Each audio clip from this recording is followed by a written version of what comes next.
మహబూబాబాద్ జిల్లా చిన్నగూడూరు మండలం గుండంరాజుపల్లి గ్రామంలో ఐకేపీ సెంటర్ ప్రారంభించి 9 రోజులు గడిచినా కాంట్రాలు నిర్వహించుకోకపోవడంతో రైతులు తీవ్ర ఇబ్బందులు ఎదుర్కొంటున్నారు. కొనుగోలు ప్రక్రియ ఆలస్యం కావడంతో రైతులు తమ ధాన్యాన్ని ఐకేపీ సెంటర్ ప్రాంగణంలోనే ఎండబెడుతున్నారు. అయితే అకస్మాత్తుగా కురిసిన వర్షానికి ధాన్యం పూర్తిగా తడిసి ముద్దవడంతో రైతులు ఆవేదన వ్యక్తం చేస్తున్నారు. పంట నష్టం జరిగిన అధికారుల నుంచి ఎలాంటి స్పందన లేదని వారు ఆగ్రహం వ్యక్తం చేశారు. ఇప్పటికైనా జిల్లా కలెక్టర్ స్పందించి సంబంధిత అధికారులపై చర్యలు తీసుకొని నష్టపోయిన రైతులకు న్యాయం చేయాలని డిమాండ్ చేస్తున్నారు.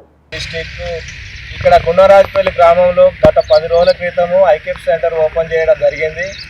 అప్పటి నుంచి ఇప్పటి వరకు స్థానిక అధికారులు ఇక్కడ కాంటాలు నిర్వహించకపోవడం వల్ల రాత్రి వచ్చిన వర్షానికి ఈ రైతులు ఈ ధాన్యం తడిసి అనేక ఇబ్బందులు ఎదుర్కొంటారు. తక్షణమే ఇక్కడ స్థానికంగా ఉన్న అధికారులు ఈ తడిసిన ధాన్యాన్ని ప్రతి గింజను కొని రైతులను ఆదుకోవాలని మా గుండంరాజుపల్లి రైతుల పక్షాన ఈరోజు ఈ రైతుల పక్షాన వాళ్ళది తడిసిన ధాన్యాన్ని సందర్శించి వీళ్ళకు న్యాయం చేయాలని ఈ కలెక్టర్ గారు తక్షణమే స్పందించి వడ్లు కొనుగోలు కేంద్రాన్ని ప్రారంభించాలని రైతుల పక్షాన వేడుకుంటున్నాం. నా పేరు వీరేష్ అండి. నేను ఒక రైతుని. నాది 3 డబ్బాల వడ్లు తీసుకొచ్చినాను. కానీ ఇక్కడ కనీసం తాగడానికి నీళ్లు సౌకర్యాలు కానీ టార్పలిన్ కానీ ఏదైనా ఒక రైతుకు ఆపద వస్తే సగటున వచ్చి ఆ ఆపదని ఆదుకునేటానికి ఎవరు ఇక్కడ ఈ సిబ్బందిలు కానీ ఎవరు కానీ స్పందించట్లేదు.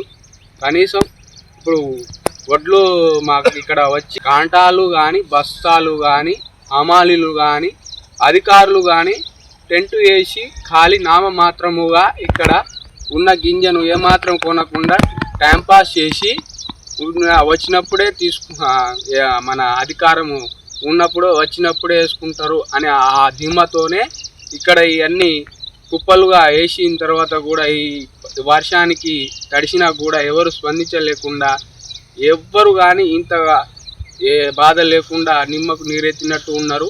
మా రైతుల గోసలు ఇక్కడ ఎవరికి చెప్పుకోలేక మేము మీడియా ముందు వచ్చి చెప్పుకుంటున్నాము. ఇప్పటికైనా స్పందించి మా ఈ ఎమ్మటే బస్తాలు కానీ